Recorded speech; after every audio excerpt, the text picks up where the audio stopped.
mbokki salaamaaleykum ñi ngi rafetlu ànd bi ak télévision Futur Média benn waxtu jot na bismillah ci xibaar yi li ci gën a fës mooy accident bu métti am tay ji ca fajar ca village bi naan kawoon jege lool Kaolack ab camion nag moom moo saaraan yi daal dafay fàtte juróomi doomu aadama lu toll ci juróom fukk ak ñett am ci ay gaañu gaañu daañu ci ànd ak suñu ndaw lu ñu teewal foofa ca Saloum di Ibrahima Diame ci xibaar yi.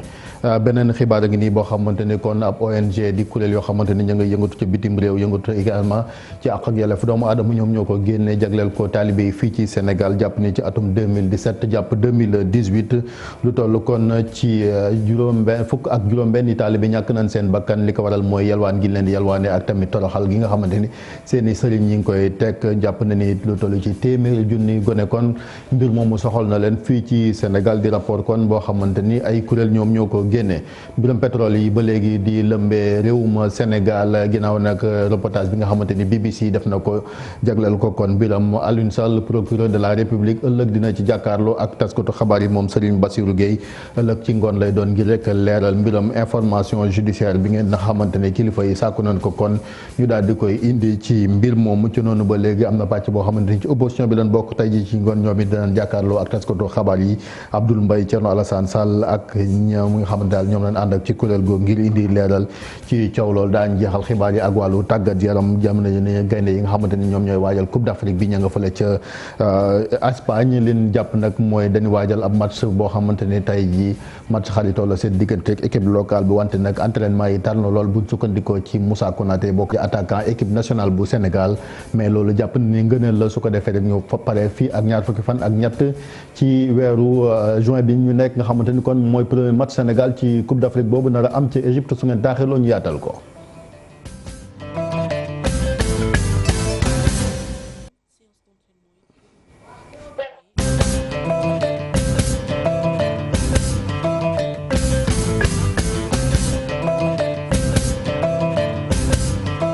mbokk yi daal leen jàmm ci xibaar yi dañuy dem ca Kaolack ca village bu naan kawoon foofu nag jëye moo fa am di accident boo xamante ni li ko waral mooy ab bus bu daal di saaraan lu toll ci juróomi doomu aadama ñàkk ci seen bakkan juróom fukk ak ñett am ci ay gaañu gaañu Ibrahima Diame ndax mën ngaa dellusi ci jëye ji Diame. oui allo Chérif. Ibrahima Diame maa ngi lay nuyu. allo maa ngi lay dégg Chérif. ndax mën ngaa indi leeral ci accident bi. voilà accident bi ni nga ko waxee noonu la amee kon benn bus la bu jóge woon Ndakaaru di dem fi nga xam ne moom moo di mandat douane ci département bu Vélingara région de Kolda donc yeboon ba fees del bi mu yegsee nag vers 4 heures du matin ci dëkk boobu la ñuy pe Kawoon di commune bu Kawoon kon ci la daal di saaraan chauffeur bi moo perdre contrôle bi mu daal di saaraan kon daal di koppu bu lu toll kon ñeenti doomu aadama ñoo ñàkk seen bakkan ci saa si keneen ki ñàkk bakkanam mu ngi kon gaañu hôpital bi nga xamante ne yóbbu nañ blessé yi foofu di hôpital régional bu Kaolack donc fi mu toll ni la lu mot juróom fukki doomu aadama am nañ ci ay gaañu gaañu sapeur pompier yi nag ñoom ñoo intervenir ci lu gaaw gaaw daal di leen yóbbu fi nga xamante ne moom moo di hôpital régional bu Kaolack kon ñu leen di jël en charge donc xibaar baa ngi noonu benn bus la boo xamante ne dafa këpp ci fi nga xamante ne moom mooy commune bu Kawoon ci diwaanu région bu Kaolack Chérif Dia. ñu ngi lay sant di la gërëm Ibrahima Diame mbokk yi ñu des ba léegi rek ci diwaan boobu ca Saloum Kër Socé moom ñàkk ak kaaraange moo fa tiital askan wala lan fa nemmeeku nag ay samba booy ñoom ñoo songu diwaan ba rawatina ab boulangerie pour mburu boo xamante daal lan fa jël ci koppar toll na ci $2 millions gaañ ñi nga xamante ni ñoo fa doon liggéey loolu nag moom moo tax askan ba doon génn ca mbedd ma rek sàkku ci kilifa yi ñu indi leen kaaraange su ko mooy ñoom dinañ ko defal seen bopp Ibrahima Diame xaali jéeme. ñàkkum kaaraange gu tar gi nekk ci biir Saloum te mu yàgg lool continue nag di jaaxal askan wi sambabo yi di continuer di jàbba jonge fi nga xam ne rek lu yàggul dara fii ci Kër Socé ay nit ñu yore seen gànnaay ñoom ñoo song benn boulangerie dal ci kaw liggéeykat yi tàkk leen gaañ leen laata nu yóbbu koppar bu tàkk bu toll ci $2 millions ci sunu koppar loolu nag tax ba ndaw yi nga xamante ne ñoom ñoo bootu ci mouvement bu bees bi ñu taxawal di jeunesse consciente de Kër Socé jóg yëkkati seen kàddu ci li xew ci seen dëkk bile. insécurité bi itam wax nañ ko fi ndax ay fan ci ginnaaw rek benn doomu aadama koo xam ne doom la ci commune bi jël na alalam investir lim ci jëlee mooy benn bande armée moo ñëw attaqué ko jël xaalisam te loolu yaakaar nañ ne tey suñ amoon brigade de gendarmerie wala poste dana tax ba defkatu ñaawteef yooyu suñuy ñëw Kër Socé dana leen tiital wala dana leen tayalloo te loolu dana tax keneen su bëggee investir ci suñu commune investissement boobu dana yomb ci moom ndax dana am sécurité. ndaw yi taxaw tembe nag pour ñu mën a andi saafara ci loolu le ne daañu dugal seen loxo tamit ci lépp lu mën a suqali seeni gox ci kaw loolu nag ñu ne dañuy ñaawlu bu baax a baax rëbb bi ñuy rëbb yenn mala yi ci seen biir àll bi. benn campement de chasse mu ngi fii ñun waxuñ ne bu mu fi ne waaye mala yi muy rëbb am na moment boo xam ne war na taxawaat xoolaat li muy def ndax mala yooyu am na ci yoo xam ne nag ñun bi ñu nekkee ndaw dañ ko doon gis muy ay puro muy ay pitaxu sibi ak yeneen picc yoo xam ne tey amoon na fi bëri fi lool te tey gis nañ ne fetalkat yooyu rëbbkat yooyu ci seeni fetal tax na yooyu tey pour nga gis ko amodiateur bi na ci bàyyi xel. jéem nañ jokkoo ki nga xam ne nag moom mooy borom campement de chasse boobule dem nañ ba ci bërëb yi waaye ñu xamal ñu ne nekku fi kii di gardien bi ko fi toogal xamal ñu ne lépp lu patron bi di def ci wàllu woowule daa fekk ne da ci am autorisation. wàllu kaaraange ba léegi sanc ba Mandiack di commune ba nekk ca Casamance foofu nag lu toll ci fukk ak juróom-benn ci ay dëkk yoo xamante ni ña nga fa ba léegi daal li naan déminage maanaam mine yi nga xamante ne ay mine antipersonnel li ñu dafa daan samp te ay rebelle def ko fa ngir rek ku jóg ci yooyee ndel am ci gaañu loolu nag lan gisagul ba léegi ba tax na kon ñu sàkku it ñu daal di amal programme bi nga xamante ni tàmbali woon noonu foo su ko defee lépp luy ndel foofa ñu daal di koy sulli kaaraange gi gën a mat ci askan wi. Boubacar Diassi Lamine fukki dëkk kaw ak juróom benn yu commune bu Santhiaba Mandiack nekk ci frontière bët gànnaaru réew Guinée-Bissau te département bu Oussouye bokk nañu ci yi gën a sonn ndax crise casamançaise bi ba tax na lu ëpp ci askan wi ci yeewoo mënaguñu yegg nag nii ci seeni tollu bopp ndax ndell yu ci nekk am na ci sax ay dëkk kaw yu kenn mëntaa dëkk ba tax na meeru Santhiaba Mandiack di ñaan li ni mel. waaw à chaque fois loolu la ñu wax appel au président de la République ñu lancé appel waa CNAMS pour déminage am ci commune Santhiaba Mandiack pour vraiment population ñu mën a réinstallé wu waaw. parce que mënuñu dem ñu lu sori dañu ragal dañu def seen activité autour du village mais activité limitée la parce que boo demee loin mën nga am problème foofu ci affaire mine donc vraiment pour population ñu mën a liggéey bu baax il faut que opération de ménage am ci commune Santhiaba Mandiack loolu vraiment dañ ko ñaan état. dëkk kaw bi ñu naan EFOC bokk na ci yu gën a laxu ndaxte ku ciy dem daanaka il faut nga jaaree ko ci parc national Basse Casamance te jaar ci bii yoon bi baaxul benn yoon waaye it bëri poussière. ñun waa EFOC daal dañu làqu ci biir te lu ci gën a métti mooy amuñu yoon fëgg nañu bépp bunt bu ñu mën a fëgg ba léegi saafarawul moo tax ñu ngi koy ñaan nguur gi di ko ñaan mu jàppale ñu si. askan wi yeewoo ci gii gox daal di taxañ lépp luy seeni jafe-jafe ngir jëbbal ko ñii di ndaw nguur gi ñëw teewee fi ndorteelu xew-xew bu kut bu EFOC. jàmm bi soxla nañ ko pour que tey population Santhiaba Mandiack bi ñu génn ci tolof yi nga xam ne dañ nekkee parce que amuñu yoon parce que xam nga ni difficulté majeure mooy dafa am ay il faut ñu waxtaan gën a waxtaan toujours ak ñi nga xam ne ñoo seq li nga xam ne mooy processus de paix bi pour que ñëpp déggoo ni tey intérêt population yi waa Santhiaba Mandiack mooy ñu defal leen yoon ndax dem ndax ci biir yomb. ay téeméeri doomu aadama ñooy dugg ci bukkut bi mu doon mbégte ci seeni mbokk. desiwaat fii ci Ndakaaru dem ca marché Salañ nekk fii ci Wakam lan fa nemmeeku nag mooy ñàkk kaaraange marché boobu nag siiwoon na fan yi ginnaaw ban fa fekkee benn soxna ñu faat ko fa ba léegi nag daanaka coppite amatul ngir rek indi kaaraange ci diggante mairie bi la ak promoteur ba ku nekk yaa ngi naan sa moroom yow yaa war a yor kaaraange gi loolu nag métti lool ñu fay jaayee rawatina délégué de quartier ba ñu ànd ci ak Kumba Amar loolu les images Jafara Ba. ñu ngi fii ci marché Salañ bu Wakam weer gannaaw bi ñu fekkee néew ab soxna ci terrasse bi le marché mu mel ni rek ñàkkum kaaraange jug fi ba tey. donc problème sécurité ba léegi mu ngi am ndax ñun suñu gardien benn gardien mu ñu am sax ñoo ko jël suñu bopp di ko fay yaa ngi dégg loolu moo fi nekk li fi newoon daal moo fi nekk boobu ba léegi ñu ngi toog di déglu gisuñu benn. comme ni ñu ko nemmeekoo ci yeneen marché yi ne Sénégal fii ci marché Salañ itam cet gi nekk na lu ñu desee rafetlu lu ni mel nag tax bu ku ci nekk di joxoñ baaraamu tuuma sa morom diggante mairie bi ak ki sanc marché bi. marché bi moom salte na balekat yi mairie wax na dina ñëw recruter nañ personnes yu war a ñëw pour bale si mais ba léegi gisaguñ benn mairie jotagul nee na kayit di marché bi pour monter comité de gestion bi promoteur bi nee na mairie mu ngi jël fii patente te deful dara mais loolu yëpp mu ngi nekk ci entre ñoom ñaar seen diggante. ñàkk kaaraange ak ñàkk cet gi ci marché bi kii di yeewoo ci Wakaam ne mën nañ koo saafaraal. sa commune Wakaam il faut mu téye jël entrepreneur bi livré ko marché bi pour marché bi mën a set mën a normal mais xoolal marché Wakaam marché bu mag ba fee chaque jour oto mbalit bi ñëw ramasser mbalit mi. ngir mu mën cee àddu jéem na ñoo jokkoo ki nga xam ni moo sanc marché bi waaye mujjul antu fi mu toll nag commerçant yi ngi woo bépp autorité bu leen mën a jàppale ci bile problème. maa ngi leen ko doon wax sànq ci boppu xibaar yi di rapport bi nga xamante ni kon ab ONG nekk fële ca Grande-Bretagne moom moo ko génne di plateforme des droits de l'homme ak tamit réseau des ONG bu Sénégal ñoom nag liñ génne daal doy na waar lool ci yalwaan gi nemmeeku fii ci Sénégal daanaka téeméeri junni taalibe yoo xamante daal dañ leen di forcer ngir ñu dem yalwaan yi loolu rapport bi wax te tamit la ci gën a doy waar mooy diggante atum 2017 jàpp atum 2018 fukk ak juróom-benn taalibe faat na leen li ko waral nag mooy rek càgganteeg seen sëriñ waat it ñu ci bëri daal dañ leen di dóor ba gaañ leel noonu nag moom la rapport bi waxta tamit fin ko teg boobee rapport toll na ci juróom-ñett fukk ak benn ci ay page te tamit interviewé nan lu toll rek ci téeméer ak juróom fukki doomu adama ñi ay ancien taalibe leen ñi ci des ay maître coranique leen di ay sëriñ yi daara seen ab limite toll ci ñaar fukk ak ñett buñ sukkandiku ci rapport boo xamante ni daañu ko gën a càmbar ci suñu yeneen i xibaar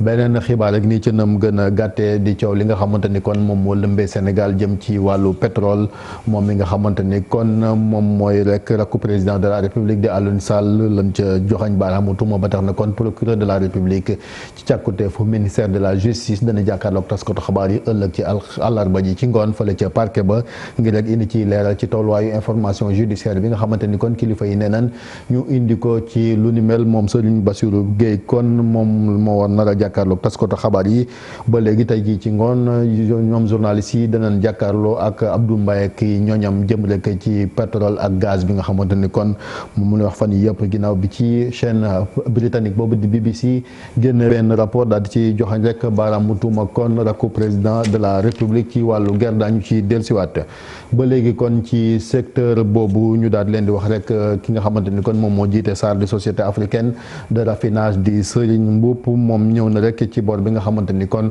nguur ak Sénégal yoral na ko rek kër googu su ko defee wàllu raffinerie ak lépp loo xamante ni énergie la mën a mucc ayib nee na nag 40 milliards de francs CFA la yoo xamante ni kon war nañ ko yore léegi googee kër tey jii nag bi ñu ubbi salon bi jëm ci wàllu énergie ci la yëkkati yooyee kaddu ci micro suñuy ndaw Ibou Diouf ak Diafara Ba. yaa ngi wax 40 milliards mais ñun li ñu amee lépp na loolu ci suñuy fournisseur donc suñu client yoo xam ne dañ leen di jaay bor yooyu du bor yooyu sonle boru jamono la parce que da ngay jox nit ki mu fay la nga joxaat ko produit donc muy dem ak dikk loolu du problème te loolu ngay wax ay encours la encours yi fay bi sax jotagul parce que 150 jours lañ koy fay SAR am na capacité yooyu te programme d'investissement bi nga xam ne moom la ñu war a def du loo xam ne nii da ngay jël sa xaalisu bopp parce que industrie du doxe noonu banques yi nga xam ne ñoo nekk ci àddina bi ak Sénégal ñoo lay wóolu nga am projet bu baax ñu indi la financement yi te defe naa tey non seulement am nañu lu mën a financer li ñu bëgg a def waaye sax possibilité yi ñu am jël xaalis ci marché international wala marché local bi ëpp na li nga xam ne moom lañ soxla donc loolu ba lu ko ëpp loolu du problème programme bi SAR am ëpp na loolu parce que SAR dañu war a transformer suñu unité yokk suñu capacité pour mun a liggéeyal ak ni pétrole du Sénégal bi nga xam ne. ñu ñëwaat ba léegi kon ci coowal pétrole ak gaz fii ci Sénégal démb nag kuréel gi tudde seen bopp aar li ñu moom ñoo ci doon jàkkaarloog taskatu xabaar yi jàpp ni daal caxat-caxat gi ni nemmeeku ci moomeelu réew mi jëm rek ci leen nekk ci suuf si bëgg nañ mu dàkk te tamit nëm gën a gaawee moom président de la République na ci indi tontu ñoom bëgg nañu amal sax doxu ñaxtu ajuma bi bëgg nag lu toll ci fukk ak juróomi million Sénégal daal di teew rek ci ndaje moomu su ko defee ñu sàkku leerange ci ressources yi nga xamante ni moom la Sénégal moom Pape Fara Ñing ak Ababacar Camara teewoo nañ ca conférence de presse bi. Nous voulons que 15 millions de Sénégalais disent en chœur ça suffit il faut que ça s'arrête il faut qu'on règle cette question. lii moo nekk seen bàkk plateforme aar li ñu bokk sunu pétrole mouvement bi daal li ñuy laaj moo nekk yoon naka noonu leeraange ndax sax nguur gi dem ba xoolaat contrat yi ñu signé ci wàllu pétrole bi génn fii ci Sénégal. am na yu bëri yoo xam ne dafa lëndëm ci nu ñuy aaree ak nu ñuy saytoo pétrole bi ak gaz bi ak yeneen xéewal yooyu ñuy wax ressources naturelles mu am ay milliards yoo xam ne fi mu nekk ni ñu ngi koy tudd ci ni ñuy saytoo pétrole boobu ak gaz bi ak yu mel noonu te ba tey peuple Sénégal askan bi nga xam ne loolu seen moomeel la mënuñu xam loolu lan la wund. juróom benn junniy milliards yoo xam ne yii dina dem ci poche Franck Timis fii ak ñeent fukki at yi di ñëw waaye juróom benn fukki milliards Sénégal soxlawu ko moom Franck Timis fu mu ñu demal ba ñu jox ko licence mu jaay Cosmos bu Amérique dese tuuti dem jaay ko BP lépp mu jël dugal ci poche am.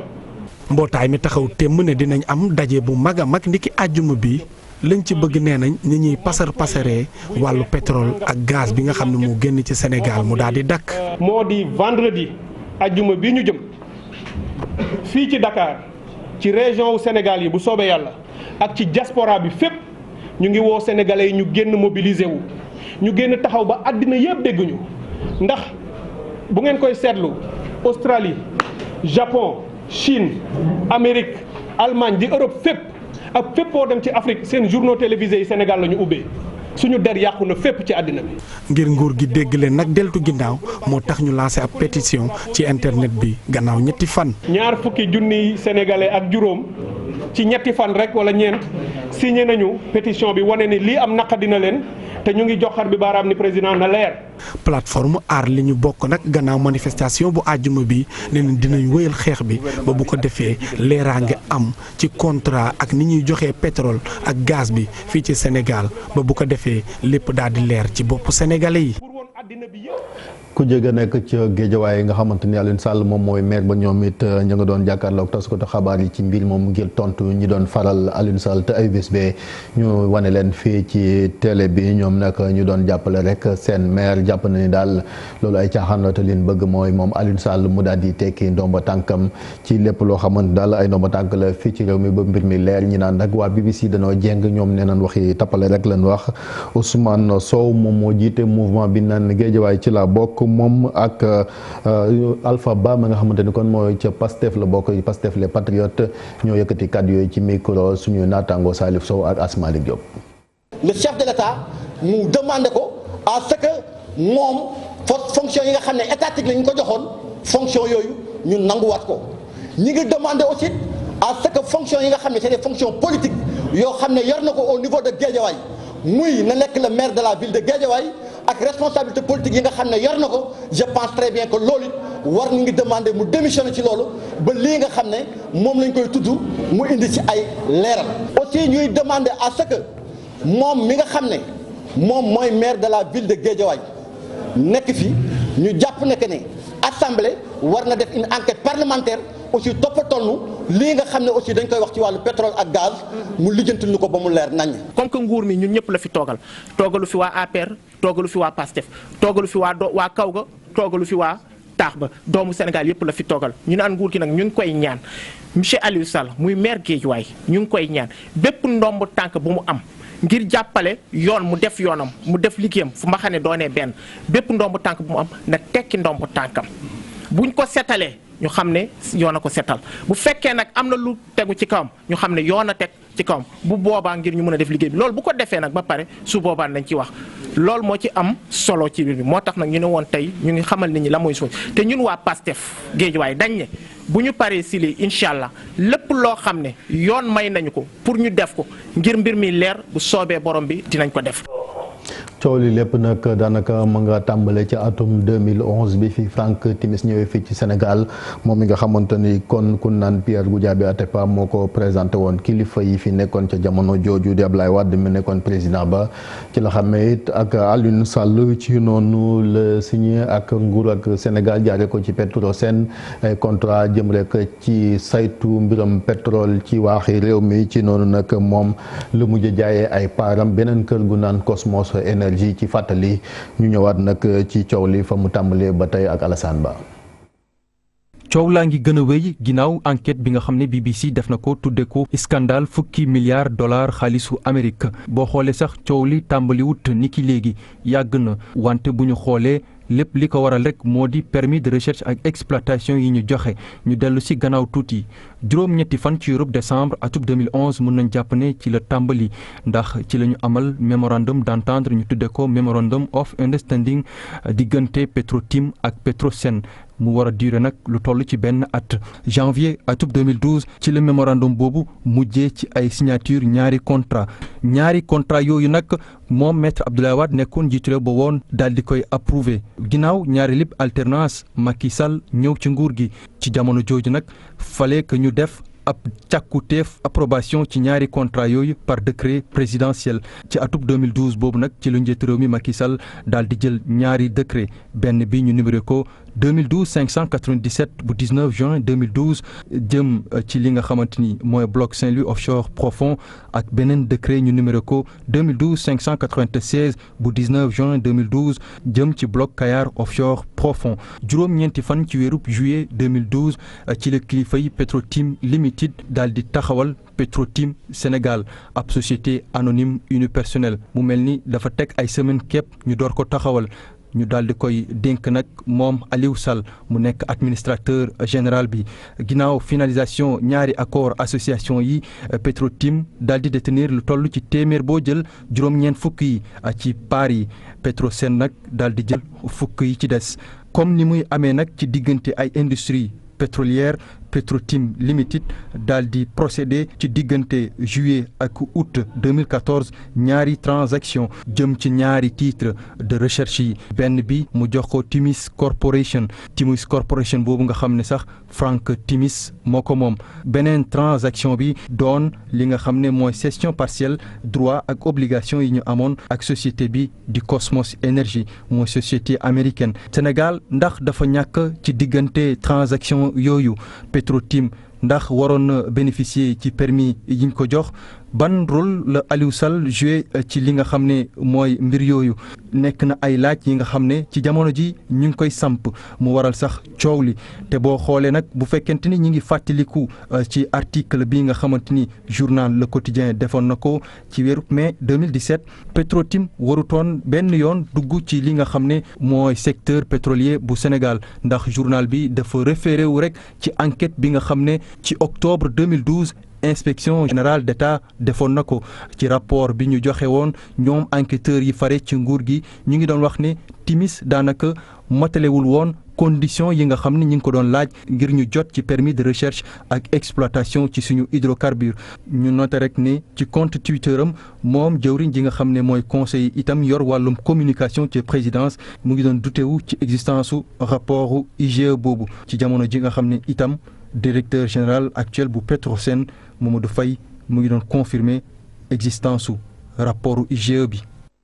jërëjëf Alassane di fàttali ni kon ëllëg moom procureur de la république dina jàkkaarloog taskatu xabaar yi jëm rek ci leeral mbir moomu ak contrat yi kii ko signé ak kan moo jox ndogal waa inspection générale d'État ban génn ci rapport bi dañ ci ànd ak yéen ci nam gën a yaatoo ci sunu yeneeni xibaar. ñu wax ci alam gi nees koy aaree fii ci Sénégal juróom-benn fan ci weeru juin bi ñu génn la àdduna warngal këpp jagleeloon bis boobu jëm rek ci environnement tey ji sax jëwriñ ji mu nga ca Géejawaay ngir rek ubbi fa centre boo xamante daal dañuy xool air bi ak qualité bi nees koy noyyee ci Ndakaaru ci noonu nag ñoom waa ministère de l'environnement lëkkaloo ak académie bu Tëngéej ci di inspection ba ngir rek ñaax dongo daara yi ci école yi ñu mën a xam bu baax lan mooy solos environnement ñi ngi ko jaaree nag ci li naan génie en herbe ci noonu ñu déglu ci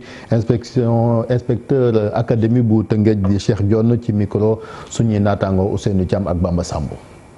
tey dañoo organiser benn compétition ak question yoo xam ne dañ koo jëmale ci environnement pour tester xale yi ndax vraiment question yi nga xam ne moom moo agité adduna bi parce que question environnement dafa nekk question yu am solo ci dundinu askan bi vraiment question yi ñu posé xale yi ak réponse yi ñu ci apporté mën nañ ci am mbégte sawar nañ trop ci partenariat déjà te ñuy ñaan ministère environnement que ñu inscrire que dans leur agenda ñu lëkkaloog inspection d'académie Rufisque mais aussi ñu ubbil ko yeneen kii inspection d'académie parce que defe naa bu ñu ko defee dinañ am ay alliés yu sûr alliés yu wóor yoo xam ne seen message yu ñu bëgg a jottali askan bi mën nañ ko jaaral ci xale yi parce que xale yi ci ay kër lañ jógee te yaakaar naa bu ñu maîtriser li dinañ mën a waxtaan ak seen waajur ba yenn pollution yi nga xam ne ci kër yi lay jógee d'abord balaa muy ñëw ci oto yi ak ci mbalit mi ñuy sànni surtout sachet plastique yeeg yooyu yëpp je crois mën na ci ñaax nit ñi ba ñuy agressé environnement bi ñu won ko wàññi parce que loolu moo ñuy andi cadre de vie boo xam ne moom méngoog suñu bëgg-bëgg moo méngoog santé publique. rahmatullah alayhi Ousmane Sembène ren la def ci suuf fukk ak ñaar ci ay at ba tax na rek ngir màggal anniversaire lu génn àdduna am googu ñi nga xamante ni kon ñoom ñoo nekk ci daaray Sembène daal di amal lekk ay yëngu-yëngu fële ca Tëngéej ca Thiès la mbir ma daal di amee ñoom nag lan fa nemmeeku rek mooy wàllu numérique ak njàngale faw rek ñu gën cee it ñaax gone yi ci noonu ñu sargal fa ay kilifa yu mag ci réew mi jëm rek ci seen taxawaay ci réew mi ci ñoom ñu ràññee ci Cheikh Tidiane Diop moom nag nekkoon na ca daaray Kocc ak Moustapha Diop di acteur bu mag ci wàllu théâtre wante it suñu naataango bi di soxna Assou Mbène Thioub nekk fii ci groupe Futur Média ci taxawaayam ci njàng mi ak tamit nim ci ñaaxee gone yi ngir ñu gën ca am ak cawarte ñu ànd ci ak Cheikh Anta Diop image yi Sey Latir. Sembène Ousmane ñu delloo ko njukkal fii ci daari Sembène mu dajeek fukkeel ak ñaareelu édition thème ren ji de jëm ci xale yi nga xamante ni ñu ngi ci mbedd mi di yalwaan ñii di waa daari Sembène gis ne xale yi dañ leen a war a jàngal. Sembène Ousmane dafa liggéey yemut ci livre yemut ci film li mu bind loolu defar na réew tabax na réew li Sembène Ousmane wax ci askan te mu mën a jëriñ askan moo dee éducation populaire ba mooy jàngal ñëpp daal di jàng bu kenn des kay jaay kay gerte caaf kay dawal saret na ñëpp jàng ak yelleefi doomi aadama sax dañu koy jàngal ñoo xam ne musuñu jàng ñu ne sax ñi nga xam ne mënuñu lire français. ci wàllu njàngam français am na ñu bëri ñi nga xamante ne ñu ciy def ay jéego ngir tàggat gune yi rawatina Assou Mbène Thioub mi nga xamante ne moom sax dañu ko ndukkeel jox ko raaya ci émission bi muy def zéro faute ci RFM. man saa yu ma déggee ñu ne xale yi jàngatuñu sama xol bi day jeex kan moo def ba xale yi jàngatuñu xanaa du xale yi gëw ma ne xale yi la tey man damay dem si daara yi damay gis xale yi bëgg-bëgg baa ngi fi yëg-yëg baa ngi fi kattan gaa ngi fi waaye nag yenn saa yi xale yi duñu am cëslaay bi nga xamante ni si moom moo war gunge bi nga xamante ni si moom moo war yenn saa yi duñu ko am kon defe naa ne ñun ku nekk ci sa wàll bu fekkee dañoo bëgg a toog rek gëm ne njàng mi gëm ne tekki école ba moom la war gëmuma loolu man dama gëm ne njàng mi ngir mu dox du nguur rek du télé rek du ONG yi rek ca koñ ba la commencé am na ku nekk ci koñ bi ku bëgg livre ku bëgg ay kaye am na garage bu ndaw na fa teg ay quelques livres yenn saa yi xale yi taxawaalu ci mbedd mi bu ñëwee nga war leen expliquer leen xale yéene yaa ngi fi waaye nag ci kaw ñun askan wi ñu gunge leen. fukkee ak ñaareelu édition ngir fàttaliku Ousmane Sembène dajale woon na nag ay borom xam-xam yu bëri ay ñu yëngu ci wàllu cinéma ay artistes ci diwaanu Thiès. ñu sargal ko moom Assou Mbène Thioub kon ci raaya googu nga xamante ni ku mérito la comme ni mu ko waxee kàddu yooyu am na solo ku mel ni Vieux Diouf soxla na moom it ay livre ngir lire xel ma dara mën caa nekk fële ca Ndar moom imaam yi ñoom ñoo fa daje ngir rek jëlee fi leen loo xamante ni daal fii ci Sénégal ñaawlu noonu ko saa su nekk rawatina bu ñu woor wala di wori di weer yoo xamante ni daal ku ci nekk ak na nga koy séentoo ak fa nga wékku loolu nag ngir mu dakk am nañ ci benn ndaje boo xamante daal dañuy xalaat xool ay solution su ko defee loolu mën a jógee fii ci Sénégal rafetlu na nit dialogue national bi nga xamante ni kon njiitu réew mi woote na ko ci noonu ñu déglu ci imam Mouhamed Sakho ci micro Ousseynou Diop ak Habib Seck. te gis nañ fi loo xam ne lii kat wax dëgg yàlla neexul benn jullit muy ay julli yu bari wuute ay korité ay tabaski yenn saa yi sax ay tamxarit mu am ñu ne kon nag dañoo war a fexe bind def benn déclaration wax ci ne. ci dialogue national bii nga xam ne président yéene na ko ba mu taxaw mu jël ki nga xam ne mooy Famara Ibrahima Sagna yàlla ko yàlla jàppale ci lii jiital ko ñu ne waaw tey kon ñu def ci benn commission boo xam ne dafay chargé wu mbirum li ñuy tuddee bennoog feetu diine yi surtout l'islam moom lañ tuddee harmonisation des fêtes religieuses ñu ne bu defee commission boobu su ko defee yaakaar nañ ne de xëy na ñoom bu ñu liggéeyee ba pare la ñu fay tënk su boobaa état ci boppam su ko validé dina nekk loo xam ne dana ñu.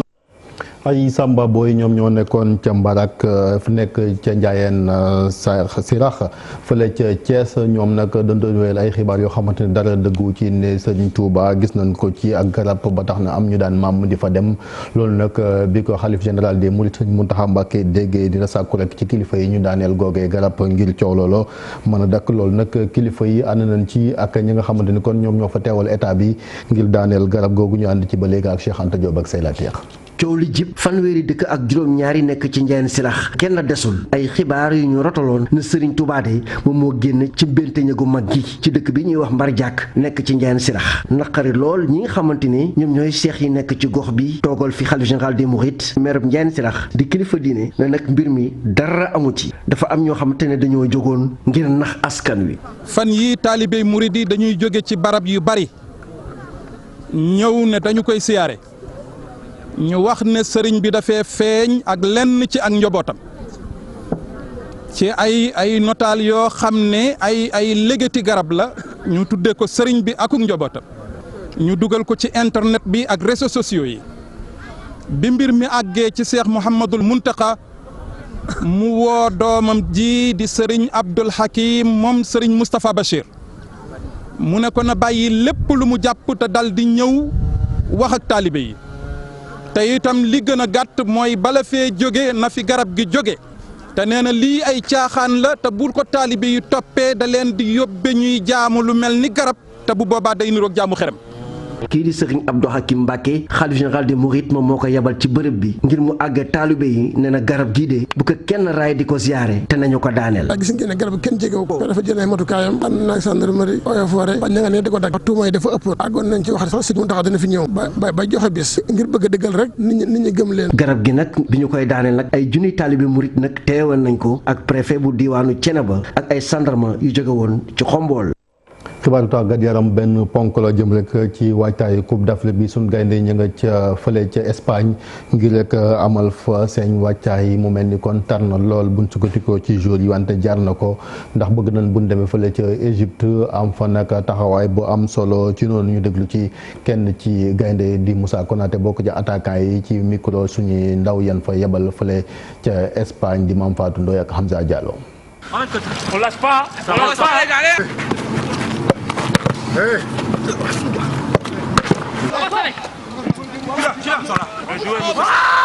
ay opposition 7 contre 7 travail ngir dooleel seeni tànk ak seeni yaram lu ñuy gën di dem séance d'entraînement yi di gën a metti waaye loolu lu war la. Ça fait quand même du bien d'avoir fait ces séances même si. ni ngeen ko gisee entraîné nañ ni mu waree xawoon na metti nag waaye dañu gis ne lii rek moo ñu mën a may ñu atteindre suñu objectif foofee ca Coupe d'Afrique def nañu ay ateliers yu bëri entraîné bu baax a baax ndaxte loolee dinañu may ñu am dara ci tànk yi fexe nañ tamit xool ni ñuy dugalee ay but ñu gis ne loolu dinañu dooleel foofee ca Coupe d'Afrique. Assez de buts et c'est quelque chose qui nous fera du bien pour d'ici le premier match de la CAN. rôle attaquant mooy dugal occasion yi muy am Moussa Konaté di waajal ñeenteelu grande compétition internationale am ak waa Sénégal Moussa Konaté tey la gën a xiif ngir dugal but. J'aime pas rater des occasions c'est sûr que voilà si je rate. comme ni ma koy faral di waxee man su ma ratee balle de but daf may metti lool li may gënal saa su nekk mooy dugal wante jàpp naa ne li gën a am solo mooy fexe ba équipe bi gagné ba équipe bi gagné rek ñun ñëpp ciy gis suñu bopp. Si on gagne tout se passe très bien. li dooleel groupe Sénégal bile mooy allier jeunesse ak maturité ci xalaatu joueuru Amiens bi Sénégal bu lajjee ci CAN yi ñu génn. xëy na amoon na lu manqué. Je pense qu'on n'a pas eu assez d'envie, on n'a pas été vraiment concerné sur ce que demandent les grandes compétitions. Maintenant, il y a assez de maturité, il y a de la jeunesse, mais il y a de la maturité aussi. Et je pense avec cette fusion, on peut faire de grandes choses. mu mel ni nag ci seeni bopp joueurs yépp a ngi xalaat nan la ñuy aborder compétition bi ngir dem ci cëppaandaw li loolu nag mi ngi jaaree ci liggéeyu terrain bu am solo fan yi nag équipe nationale ci loolu la nekk. jërëjëf moom Fatou Ndoye moo ko Hamza Diallo ci reportage boobu jëm rek kon ci waajtaayu CAN 2019 fële ca Égypte fàttali tey jii ci ngoon équipe nationale bu Sénégal dana daje ak beneen équipe bu nekk fële ca Alicante ca Espagne ngi rek gëñ na waaj tey wante loolu nag waa wi ko loolu lay doon entraîneur bi moo décidé ngi rek lëlu su ko defee mu xool yan pexe lay def buñ ca génnee fii ak ëllëg dana wàññi ñaari jours yoo xamante ni kon ñoom ñoo ëppoon ca 24 ya ñu mujj jàpp ko ñaar fukk ak ñeent yi mujj dem fële ca Égypte di fàttali ni Sénégal premier match am ñaar fukki fan ak ñett lay am ci weeru juin bi li gën a fës ci yenn kaay yi ñu ànd ci ak Mamadou Mohamed Ndiaye. jërë ngeen jëf tongu naat bu waree am réew dunq yaa tax coowal pétrole bi ci réew mi xaajagut a sàlli ubbi l'observateur lii ne kaay bi wax mooy waa BBC def nañu enquête ba sulli ay mbóot ci contrat pétrole be gaz bi kilifa yi amee réewum Sénégal ñoom it ñoo ngi wër ana fan la mbiri jaar ba seen yéen kaay bi nañu looloo waral ba tax ci mbiru Petro-Tim état bu Sénégal saisir na justice bi ngir ñu xam ana lu tax ba rapport IGE bi ci wàllu pétrole be gaz bi mujj ca mbedd yi ak ci réseaux sociaux yi maître Malick Sall mi ministre de la justice garde des sceaux l'observateur mi ngi xamal ne tey jii ci yor gi dina gisee ak procureur yi bu ñu ci noppeet procureur de la république di Serigne Bassirou Gueye dina defu conférence de presse tey jii wala ci fan yi di ñëw ngir àddu ci mbir yi fi xew nguur gi nag maanaam état bi ki mu njëkk a njoxtu ne moo tax ba rapport IGE bi mujjee ci yeneen i loxo moo di Nafi Ngom Keïta mi fi newoon jamono vérificateur général bu IGE la si ne kay nañu lu soxal rapport inspection générale d'état ak mbóot yi waa BBC sulli ci seen enquête ba te mu jëm ci pétrole beeg gaz bi justice su Sénégal taxaw na te mu ci leeral ko Soleil national nañu état bi moo si siir yoon ngir di sàkku ci moom mu leeral mbir yi beneen xibaar it bu ñu mën a jàngee ci xët mu njëkk yéenekaay bi moo di commission de surveillance bu caisse dépôt et consignation weddi nañu li ñu ne dañu leen a sant ngir ñu jëlee Aliou Sall ca bopp CDC moo di caisse dépôt et consignation yoo nag ni mu duggee léegi ci mbiru Petro-Tim xibaar boobet moom la enquête yéenekaay xëy ñu xamal ne ministère de la justice moo sàkku ci parquet bi mu ubbi ab information judiciaire bari na it ay kilifa ci réew mi yoo xam ne njort nañ ne bu mbir yi demee ba ca pandaw ya duñu ca set ci ñooñee journal enquête nañu Nafi Ngom Keïta ci la bokk Sud Quotidien nañu Macky Sall saisir na procureur bi lu jëm ci mbirum Aliou Sall ak ci rapport bi inspection générale d'état def ci anam yi ñu doxalee contrat pétrole yi loolee la justice bi war a lijjanti Vox Populi nañu boole kook di wër ak wërlu li tax ba lii lépp am journal bi nañu it jimboori mi ñuy ŋawte ci réew mi jamono ji mu di Aliou Sall mi ngi leeral li tax mu bañ lànk kandaare ne du démissionné ca boppu caisse dépôt et consignation nee na bu démissionné dafay may ay noonam lu ñu ko reetaane te loolee dafa yomb torop Aliou Sall ne wax naa ko ñi ma ko waroon a wax